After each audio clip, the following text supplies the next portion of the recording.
नमस्कार साथियों, मैं हूं Pramod Kumar Kandwal intensive spiritual path से।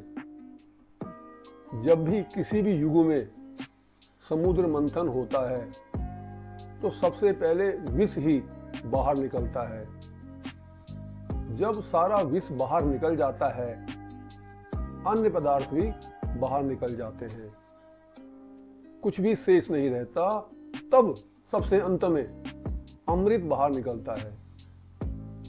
और जब परमात्मा की प्राप्ति हेतु आध्यात्मिक मंथन करते हैं तो हमारे अंदर से सबसे पहले काम, क्रोध, मद, लोभ, मोह, राग, द्वेष, मत्सर बाहर निकलते हैं। यानी जब सारी बुराइयां बाहर निकल जाती है और हमारे सभी कार्य में पावन पवित्रता आने लगती है, तभी प्रभु के दर्शन होते हैं। यह नियम संसार से अमृत निकालने के लिए भी है और आध्यात्मिकता के अंदर परमात्मा की प्राप्ति के लिए भी।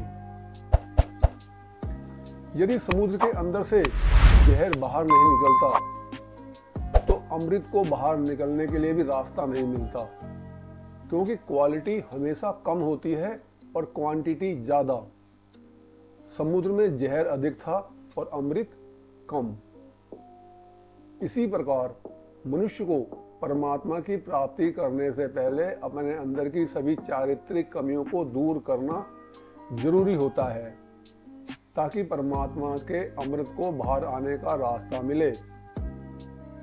हम इसको इस प्रकार भी समझ सकते हैं कि मान लीजिए हम गंगा नदी से बोतल में पावन पवित्र पानी भरना चाहते हैं, मगर बोतल में जो गंदगी भरी हुई है उसको बाहर फेंककर साफ नहीं करना चाहते, तो जो शुद्ध पानी हम उस बोतल में भरेंगे वह भी गंदा हो जाएगा और वह हमें फायदे के बजाय नुकसान ही करेगा। जो मनुष्य अंग्रेजी भाषा को मानता है वह उसको सीखने की कोशिश करेगा, उसकी पढ़ाई करेगा, तो वह उस भाषा को जान भी जाएगा। लेकिन जो अंग्रेजी भाषा को मानता ही नहीं है तो वो उसको सीखने का अभ्यास क्यों करेगा। मान लीजिए किसी का अंग्रेजी भाषा में टेलीग्राम आया, तो अंग्रेजी भाषा के जानकार आदमी ने उस टेलीग्राम को पढ़ा कि फलाना व्यक्ति फलानी जगह पर बीमार है। जब वहां जाकर देखा तो बात सच्ची भी निकली, आदमी बीमार ही था। इसलिए मानना पड़ेगा कि अंग्रेजी भाषा है।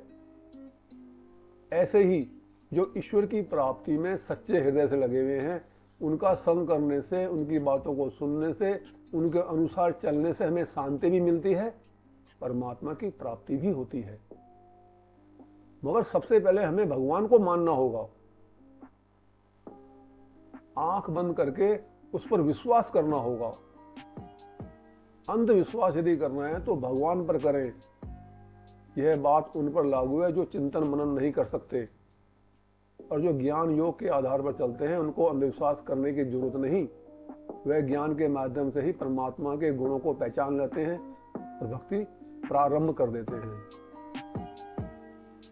जो अपनी स्थिति से नीचे उतरता है उसको अवतार कहते हैं।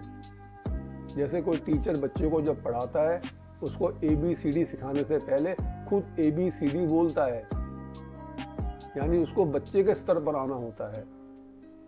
वह बच्चों से एक एक करके उच्चारण करवाता है, हाथ पकड़ कर लिखवाता है, तो उन बच्चों के आगे वह शिक्षक का एक अवतार है।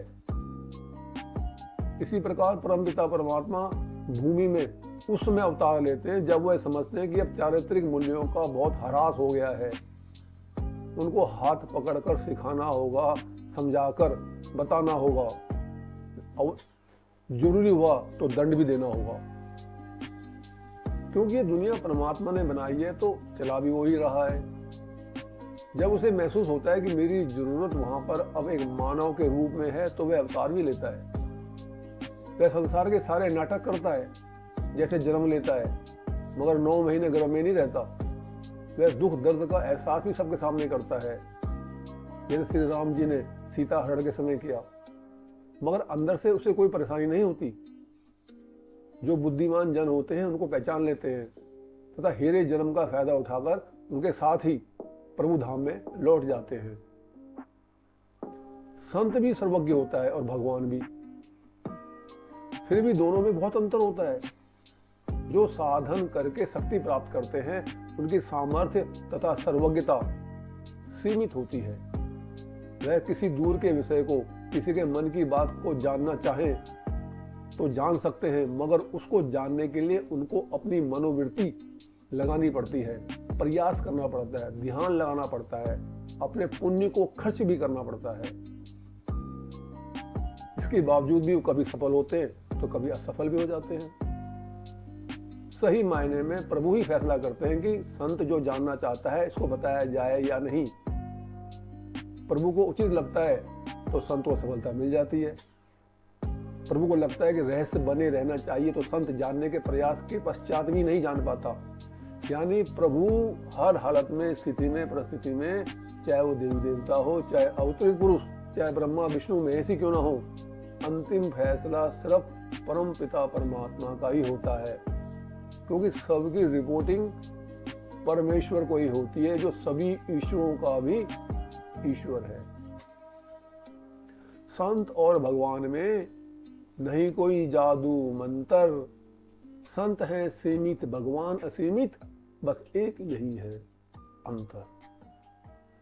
यदि आपको संदेश ज्ञानवर्धक और उपयोगी लगता है तो आप चैनल को सब्सक्राइब करें, वीडियो को लाइक, कमेंट करें, ताकि रिलीज होने वाली सभी वीडियो का नोटिफिकेशन आपको मिलता रहे। गुरु भगवान सबका कल्याण करें।